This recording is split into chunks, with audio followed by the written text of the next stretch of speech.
Est-ce que le concours de Yomi Denzel est une arnaque? On va y répondre juste maintenant. Mais juste avant, s'il te plaît, abonne-toi, partage cette vidéo, ça va plaire à l'algorithme et ça va me plaire à moi-même par la même occasion.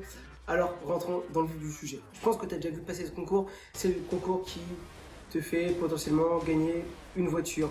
Il l'avait déjà fait l'année dernière en passant de 20 000 abonnés à 700 000. Il avait littéralement cassé Instagram. Le concours cette année, il consiste en quoi? Vous connaissez, il faut partager, il faut liker, il faut commenter. Dedans, il y a 60 000 € de cadeaux à gagner, une Tesla, un sac Chanel, une P5, un iPhone 13 et un an de loyer. C'est des cadeaux de malade et c'est des cadeaux surtout qui sont totalement mainstream afin de plaire à tout le monde et d'avoir encore plus de visibilité. Je pense que s'il avait offert ses formations directement pour donner envie de connaître ses formations, ça n'aurait pas marché de la même façon, là, de cette façon-là. Il va vraiment toucher un public énorme, hommes, femmes, jeunes, un peu moins jeunes. Niveau stratégie, ça consiste en quoi? Cette année, il a pris des influenceurs un tout petit peu plus jeunes que les dernières. Les dernières, il était passé vraiment avec tout le monde.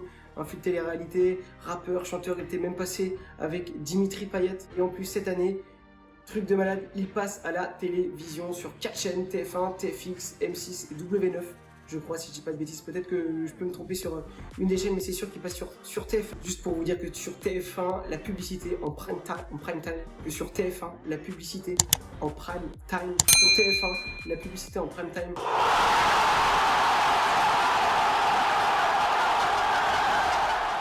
Coûte 20 000 € les 20 secondes, donc c'est un budget conséquent pour pouvoir passer à la télé, c'est vraiment un énorme budget. Alors, une question que beaucoup de personnes se posent, pourquoi prendre une audience beaucoup plus jeune? On va pas se mentir, le concours l'année dernière était un véritable succès. On parle d'être passé de 20 000 abonnés, 25 000 à 700 000. Tout le monde l'a vu. Chez Cathy Perso, je connais Yomi depuis très longtemps. Et pas beaucoup de personnes connaissaient ce personnage-là dans mon Instagram toute la journée. Des mecs qui connaissaient rien au e-commerce, rien au business, repartageaient ce concours, tout le monde l'a connu. Il est monté à 750 000 abonnés. Donc c'est vraiment quelque chose de dingue. Pourquoi prendre des gens plus jeunes? Parce que j'ai envie de te dire que l'année dernière, beaucoup de personnes l'avaient déjà vu. Et je pense que ça aurait été recyclé la même audience et ça aurait eu beaucoup moins d'impact. Aussi, un point qui est important à dire, c'est que comme l'audience est plus jeune, elle va être forcément un peu plus influençable. Après, à voir si ça convertit plus ou moins, mais le message peut un peu plus passer. Le fait de passer à la télévision va aussi le faire connaître à une plus grande audience et peut-être une audience un peu plus âgée que ceux qui avaient participé au concours Instagram. Je pense plus 30, 35 ans, 40 ans par là, les gens qui regardent beaucoup la télé encore, qui peuvent être potentiellement intéressés et là vraiment ils ratissent très large. Pourquoi Yomi fait ce concours?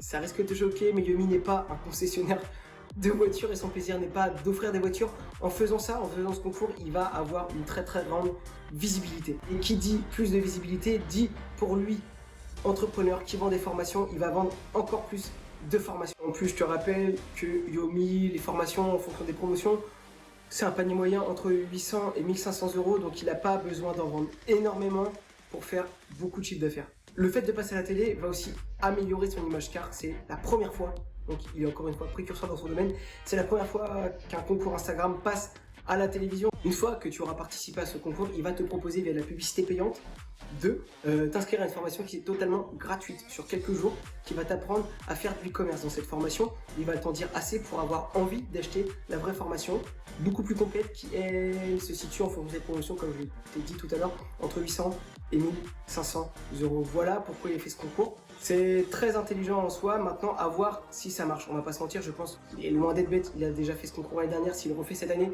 je pense que c'est très rentable. Pour résumer, c'est une opération commerciale de grande envergure. Beaucoup de personnes vont encore s'inscrire, que ce soit des formations gratuites, payantes, vont rentrer dans tous ces entonnoirs de vente. Donc clairement, c'est une très grosse opération. De plus, Yomi s'est mis au CPF il y a un peu moins d'un mois. Je ne sais pas si tu connais le CPF, c'est le compte professionnel de formation qui te donne des droits à la formation quand tu es salarié français. La question que je me pose, c'est concernant l'audience qui va être plus jeune. En ayant pris Michou et des choses comme ça, il va voir cibler une audience qui est plus jeune. Donc est-ce que c'est pour les signer là, maintenant, tout de suite, ou est-ce que c'est pour attendre un peu plus de maturité de leur part et de les signer sous les 6 mois à 2 ans? Voilà, n'hésite pas à t'abonner, lâcher un petit like et à partager cette vidéo. Je te dis à la prochaine.